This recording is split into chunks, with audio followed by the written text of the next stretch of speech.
After Lindbergh's nonstop and solo transatlantic flight in 1927, the Spirit of St. Louis very quickly became the most famous aircraft in history. We at the Smithsonian were obviously interested in acquiring it.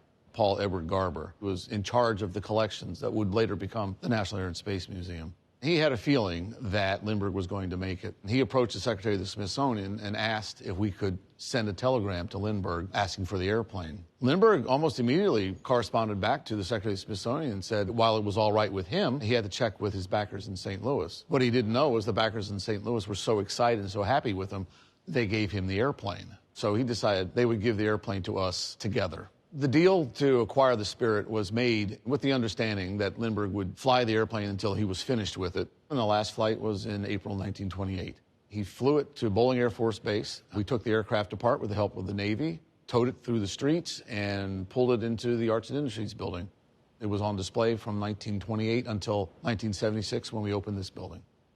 Lindbergh worked very closely with us to exhibit the aircraft, and one of the terms of his gift to us was that the door be left open and in such a way that visitors could see inside, which is why the door is open today.